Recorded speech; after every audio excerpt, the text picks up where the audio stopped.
me push. Never mind. Never mind. I'm not.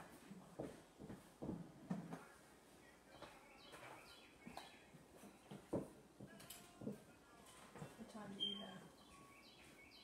6:58. 8? And the reason I can't help you move is because you're lying. No, I'm good. Pull a muscle be alive.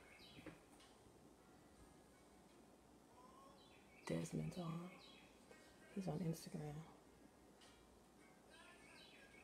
I see you, Desmond. Good morning.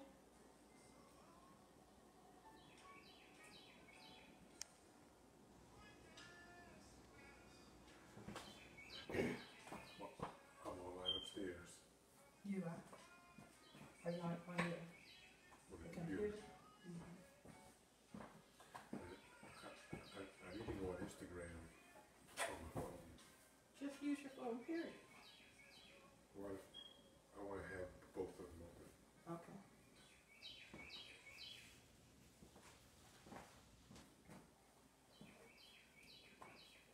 Good morning. I see a few people are on. I see my brother Desmond is on Instagram. If you have any friends that would like to join us, let them know. I've made the post public so you can share it. And we're going to get started in a minute. I hate that I can't be closer to the iPad or the phone so that I can actually answer your questions while we're live. But my husband is going to do as much of that as he possibly can. And we're going to make some Seitan, y'all. What used to be called gluten at my house.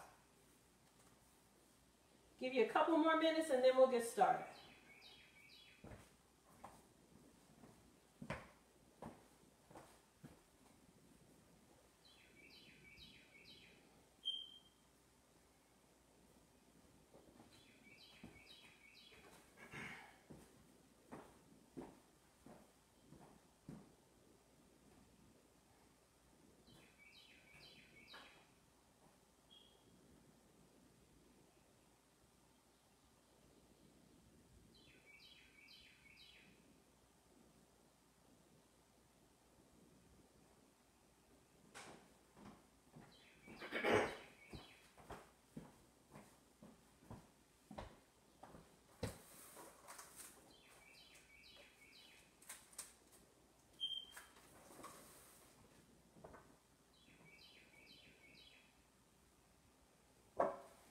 Okay,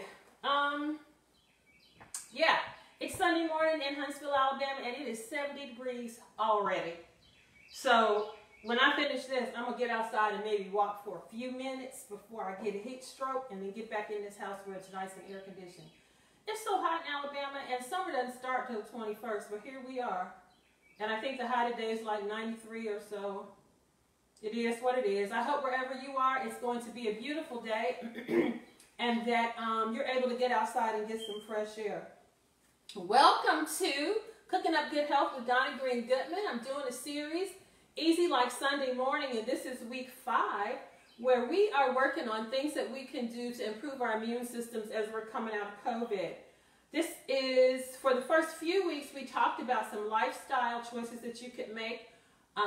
We were exercising, we were going to bed. Last week we were supposed to eat a whole lot more fresh fruits and vegetables, and I made a conscious decision to eat a couple more salads. Garni at our office made us this amazing salad, and then yesterday for dinner, that's what I had. My husband's like, is that all you're going to eat? I'm like, yeah.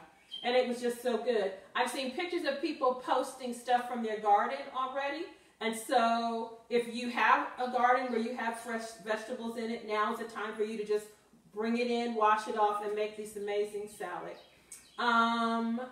For those of you who are joining for the first time, my name is Donnie Green Goodman. I'm a daughter, a sister, a wife, a mother, a public health educator, a friend, and I'm a breast cancer survivor. In July, I will enter 25 years of being free from invasive, aggressive, metastatic breast cancer. And one of the things that I promised God is that I would do all I could to teach people how to make healthier choices, and that's what this is about. One of the things that I decided to do when I was diagnosed was change my diet as a part of other healthy lifestyle choices, and that meant going to a plant-based diet. When I posted the other day about this session, I mentioned that one of the things that my mom taught me how to make was gluten. My parents grew up in the 50s and were not aware of the options that they had for college. And when they discovered them, they were led to Oakwood University in Huntsville, Alabama. And we began a journey when I was 10 years old to higher education. One of the things that we discovered when we moved to Huntsville was that there were a lot of other families who decided to do the same thing that my parents did, and all of them had children. And so our parents were doing the best they could to feed us and educate themselves and then educate some of their children. And one of the things that they used to do was teach each other how to cook. And one of the dishes that they taught each other how to make was gluten. I can remember on Sunday morning, my mom and her friends would get together at 8 o'clock, and they would make stuff and rolls and you name it, they were doing it. But one of the things that they made was the gluten. And part of the reason that they did it was because although I know plant-based is really popular right now, in the community that I'm from, being a vegetarian was a part of what we did. And so these families were raising their children on vegetarian diets, these black families, in 1969, 1970. And some of the families had more children. My parents only had 2, but some had 6, 8, and you had to stretch the food.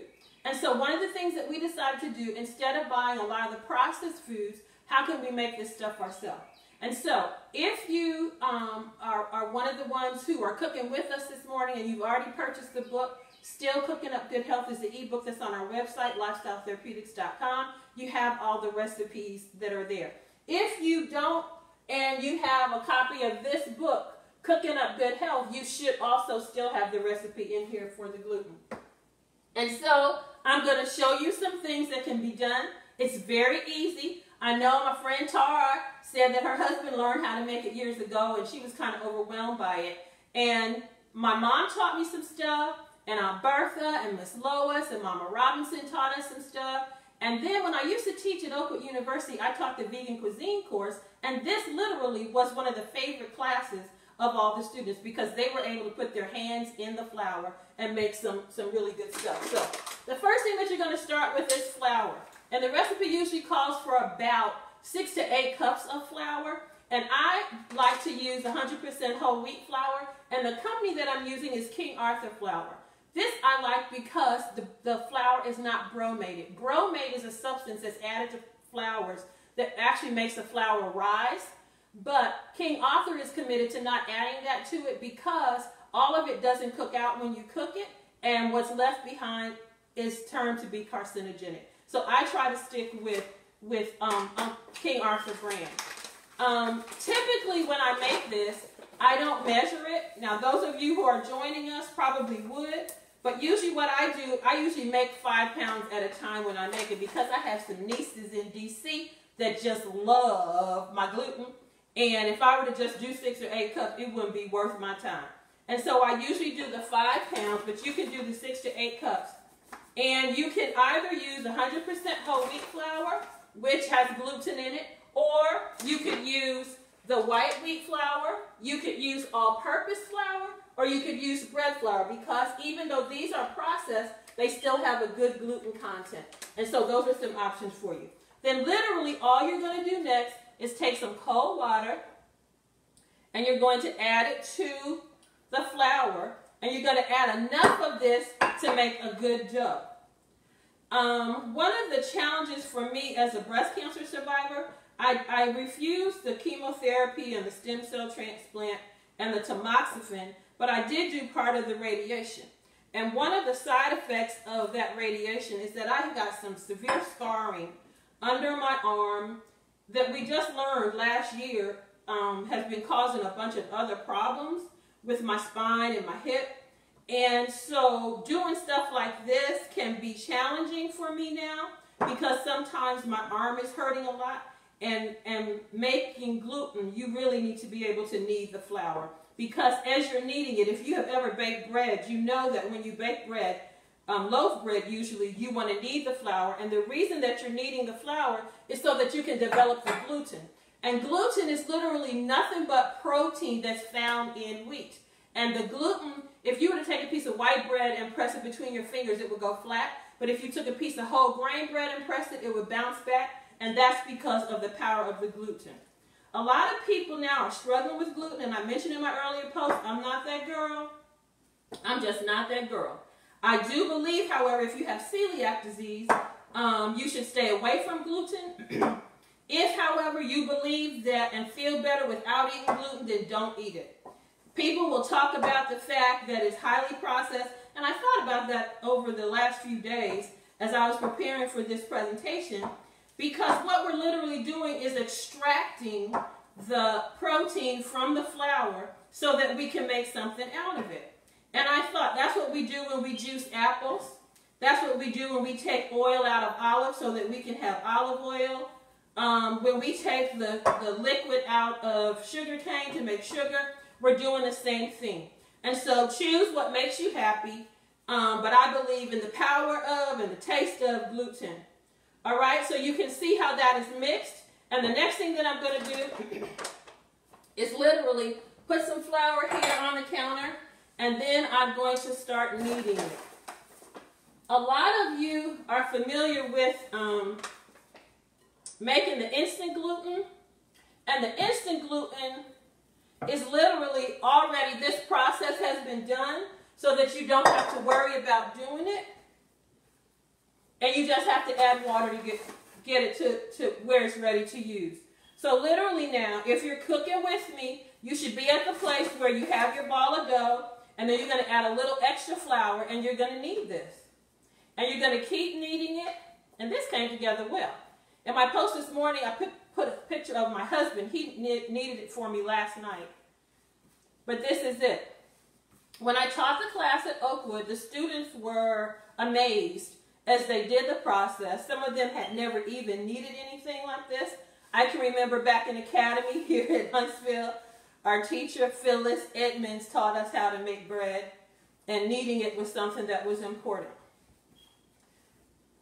This takes a little more work and a little more time, but the outcome of this, while the instant gluten tastes good, it's not near as good as this. My friend Deborah Meredith actually introduced me to the instant gluten, and I started making that. And those of you who have followed me see that on my YouTube page, Lifestyle Therapeutics, there's a video of me making Auntie Donna's vegan fried chicken, and I used the instant gluten with that. And then I fried that up, and my friend Garnie and I, my sissy, we have made some other things out of that, because what you're trying to do is just extract the protein from this. And it's so amazing, especially for people who are moving to a plant-based diet thinking they can't get the protein. When you take gluten out of flour, it's 100% protein. There's nothing else in there. Okay?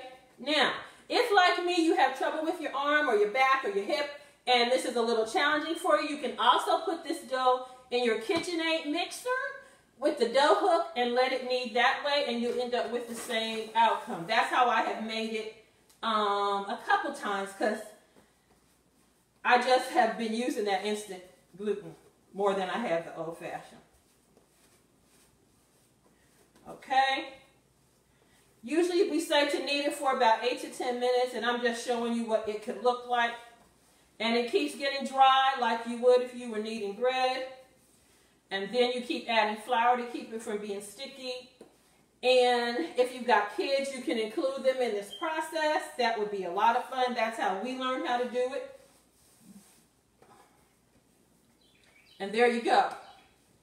So, once it is kneaded, what you're going to do next is put it in a bowl of water. And this is what we did last night. And we're going to cover it. Now, when I first learned how to make this, we had to soak it like 6-8 hours overnight. But when I started teaching the class at Oakwood, and I did some of this at some other churches that I attended years ago, we didn't have overnight to do it. And so you can leave it in the water for as little as 30 minutes to as long as overnight. And so if you want to make this more quickly, you can do it more quickly. And then it takes about 3 hours total, depending on what you're going to do with it when you're done. We've had this in this bowl overnight, just soaking in the water. And the whole purpose of this is so that you can loosen up the starch.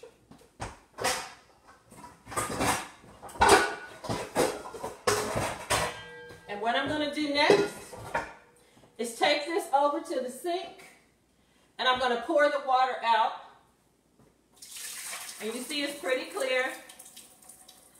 And this is it feels kind of gooey and slimy. And what I'm going to do is add it to another bowl in the sink. And you can either use a bowl like that. And my husband cleaned up for me, so he put something up. You can also use a colander if you want, so that the water runs through the whole time. Because what you're about to do is dump this in the sink. And you're going to add water to it. And you're going to knead it under the water until the water becomes clear.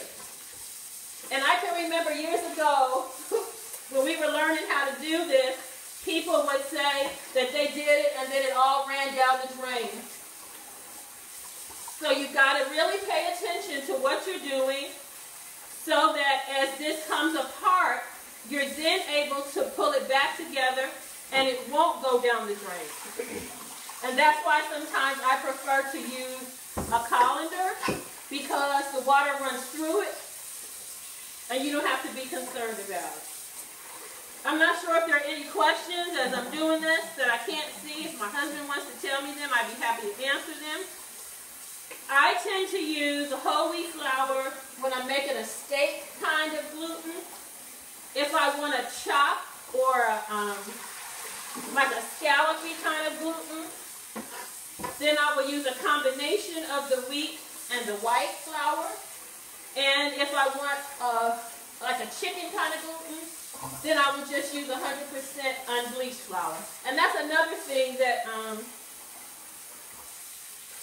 King Arthur prides themselves on, that they don't use bleached flour, they do the unbleached. And anytime you are bleaching the flour, you're also adding more chemicals to it. And the reason is because we have gotten accustomed to wanting to have things that are white on our plate rather than the beautiful brown color that God made them. And so it takes a little while. I want you to see, if you can, the water is kind of milky looking. And so we want to keep doing this until the water is clear or just about clear. I have been following people online because there seems to be a revolution now with people who have been home from COVID-19, and they're making or taking time to cook from scratch. And a lot of people have really enjoyed making the instant gluten. But as we're trying to save money, it's a lot easier and less expensive if you make this gluten. The water's getting really milky. You can either use the motion like I did when you were kneading the flour, or you can just kind of play with it in your fingers, and it literally comes loose. One of the things I started to say that I'm noticing, careful. Okay, he's going to slide that around a little bit so that you can see me better in the sink. That looks better. Okay. One of the things that I'm noticing is this water is starchy, and you start to feel the bran and the germ come in, so your fingers get kind of gritty. And some of the people that I'm following online literally are beginning to use this liquid for other things. Because you do know that when you go in the grocery store and buy cornstarch, it's the starch from the corn. And so what you're getting here is a starchy water. And if there's something that you'd like to thicken up, this would be something that you could save to use. Okay, it's starting to get more gooey, so that means we're doing well. Is anybody else doing this with me, or are you going to wait until I'm done and then do it yourself?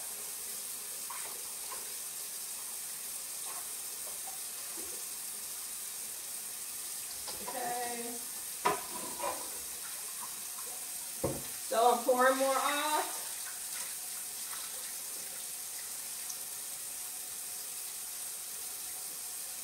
And you can probably see a little change in it. Now it's coming stringy. So we're getting closer to what we want. More water, more rinsing.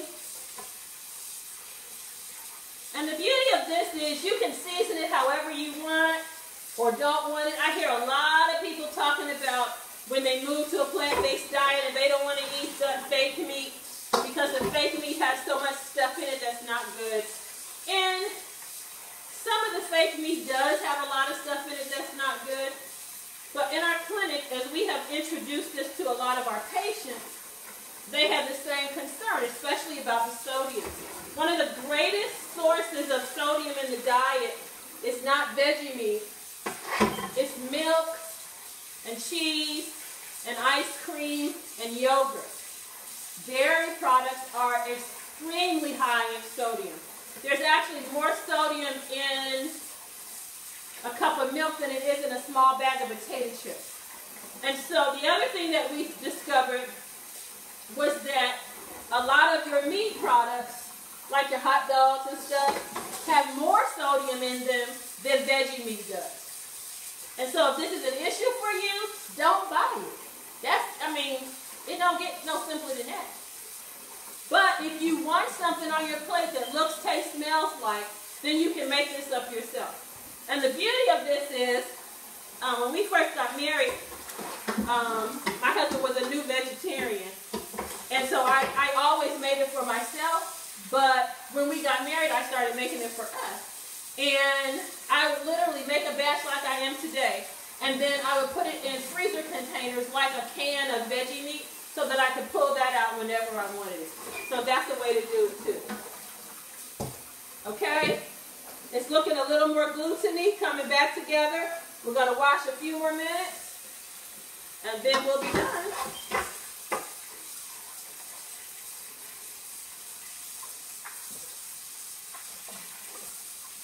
I'm using cool water from the tap, which is fine. The water is starting to clear up. It's not nearly as milky as it used to be.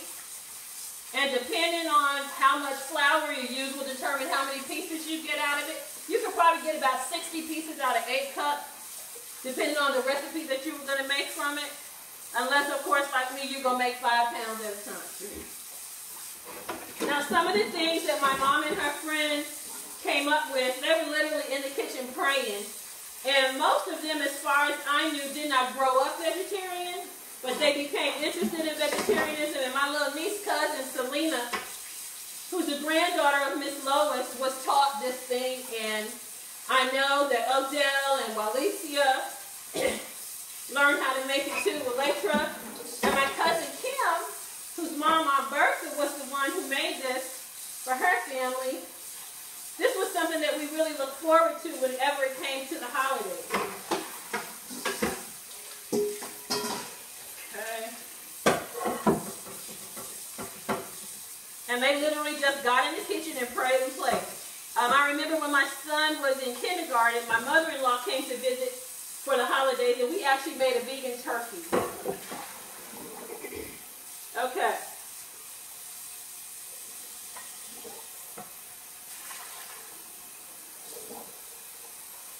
So I want you to see how much clearer the water has gotten compared to that milky white water that we had before. And if it gets a little cloudy, there's probably a little more starch in there. But this is pretty much what it looks like. Was that hard, y'all? No. For the people who are married, one of the greatest aphrodisiacs is being in the kitchen with the one you love.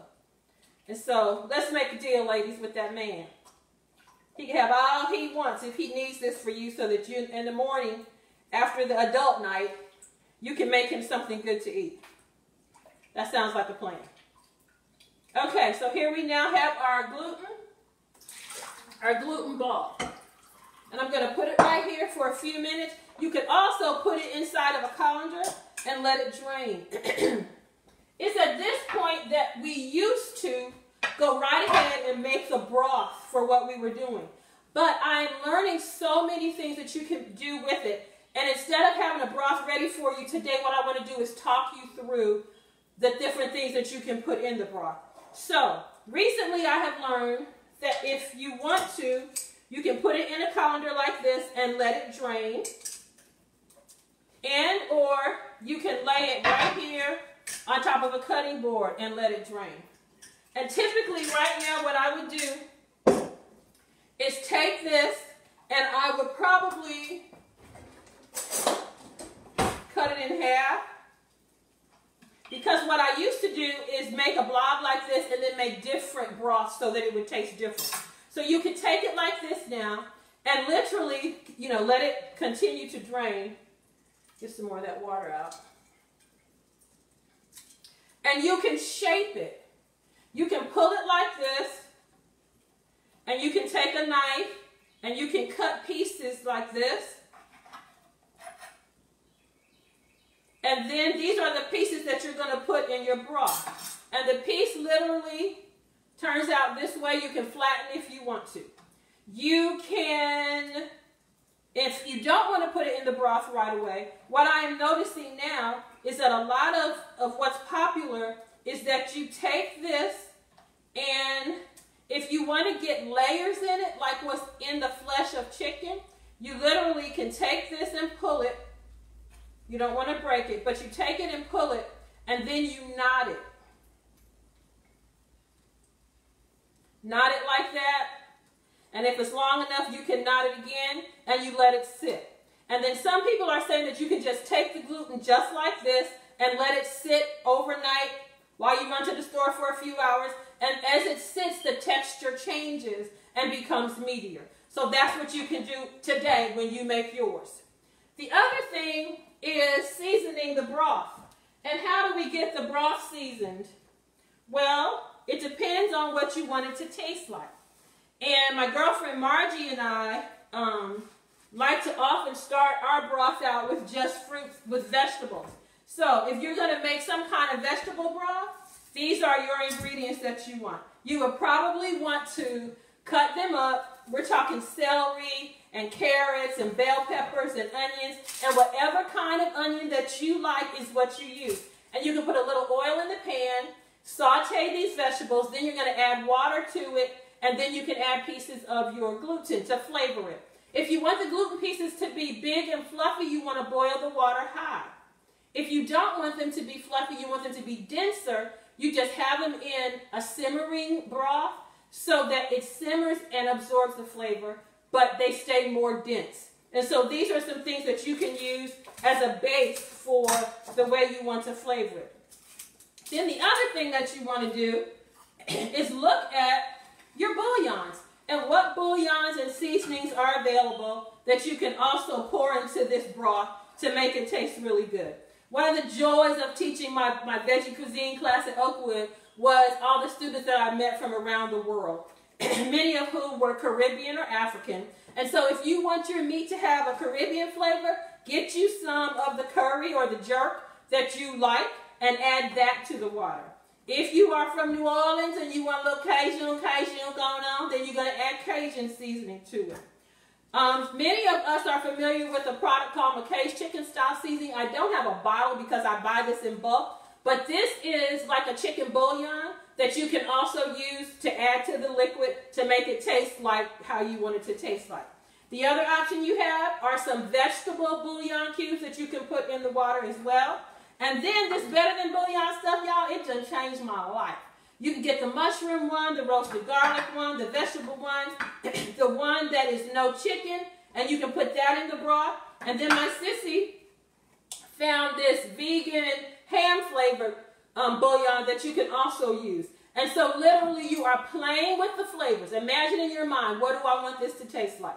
And when my niece was here back in, I guess it was March, we made it. And as you're making the broth should be strong because it has to flavor all of the gluten.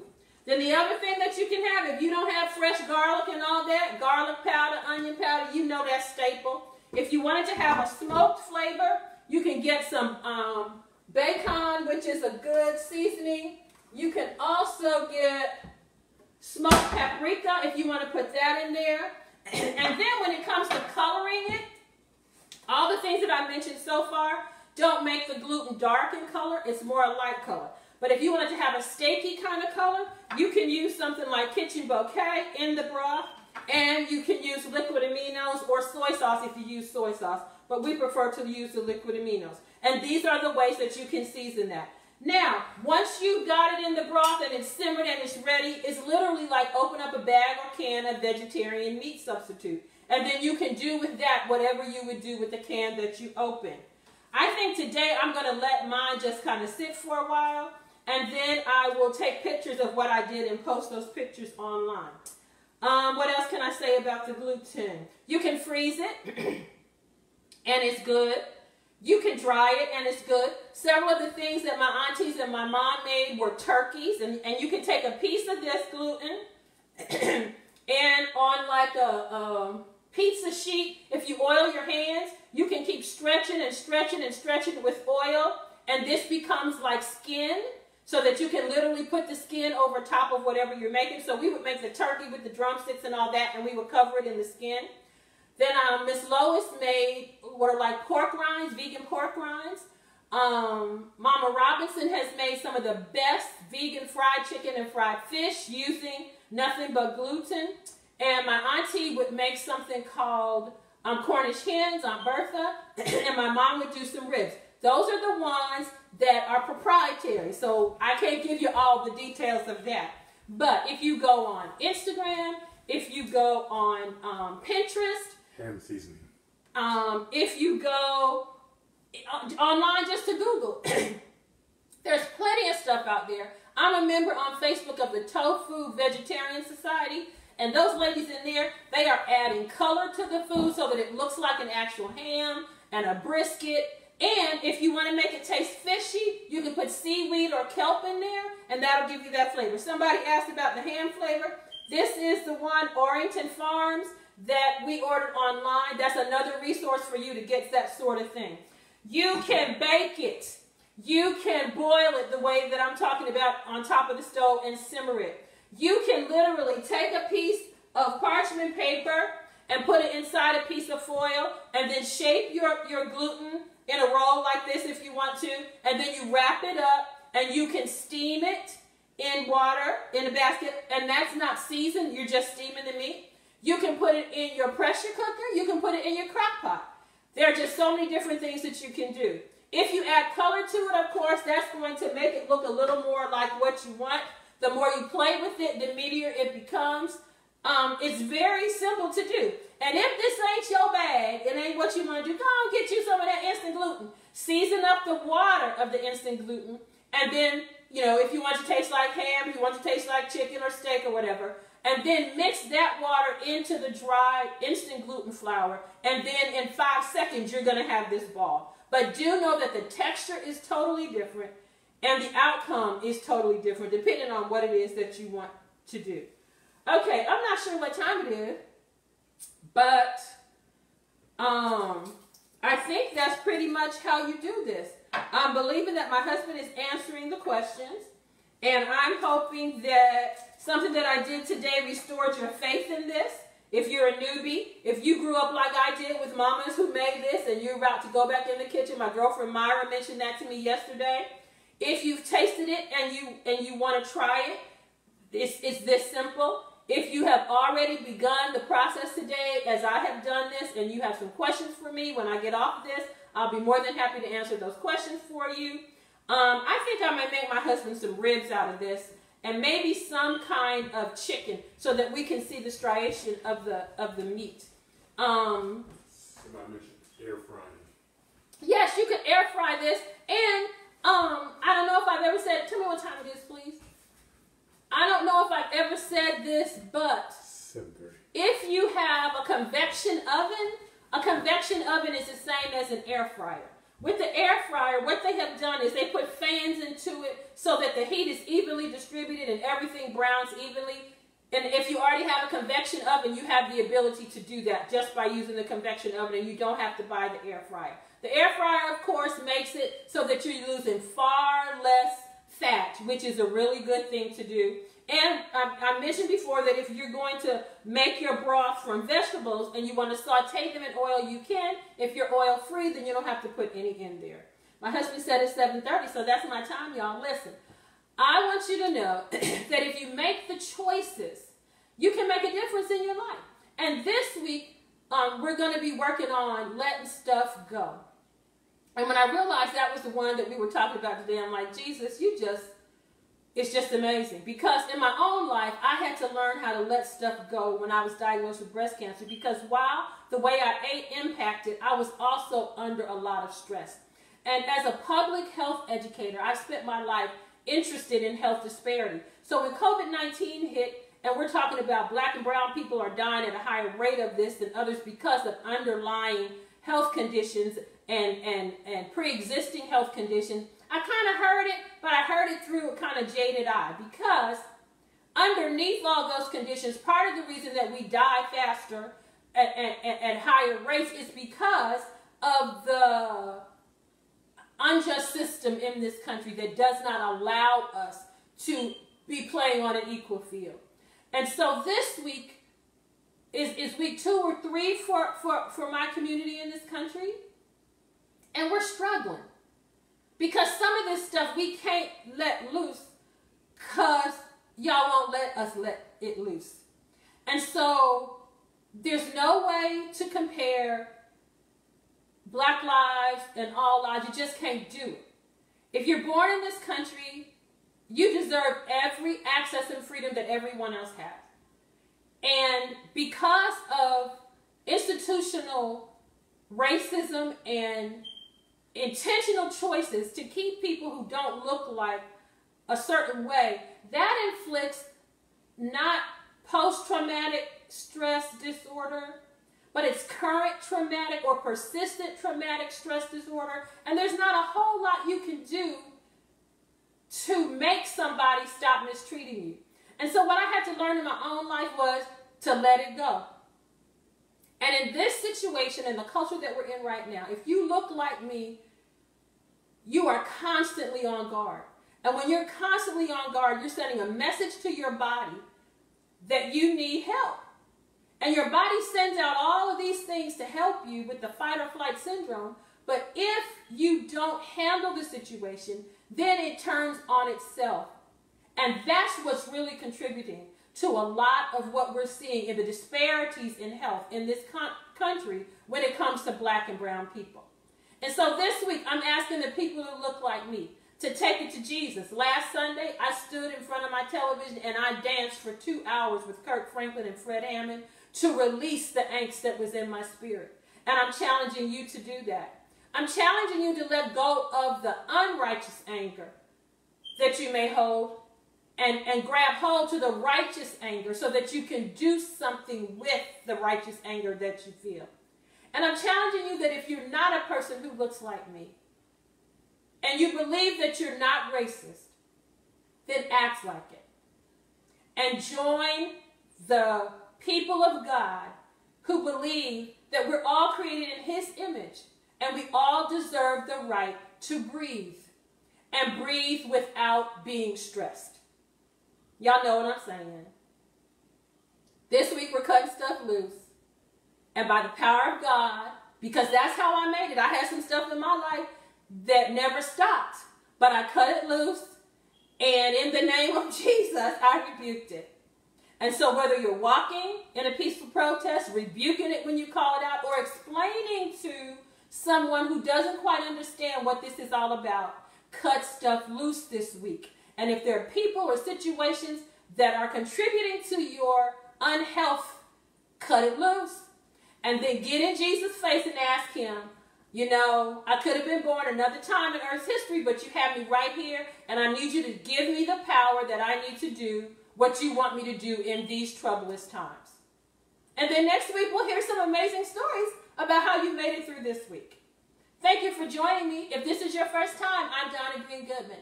I am a daughter, a wife, a sister, a mother, a friend, a health educator, a breast cancer survivor, and a woman who's on a journey to better health. And every Sunday morning, as we're coming out of COVID, I'm live right here in my kitchen, teaching you how to make better choices so that you will be able to do all that the good Lord created you to do. And and be able to teach others how to do that. I hope you've been blessed. I'm going to go look at all the comments to see if there are any questions that I need to answer. Pay attention to my feed, both on Instagram and on Facebook, and I'll post pictures of what we did with this gluten that we have made later on. And I hope you had a good week. See how easy that was? It's not hard to make gluten. Charlene, go on and make some gluten, girl. Talk to y'all later. Bye.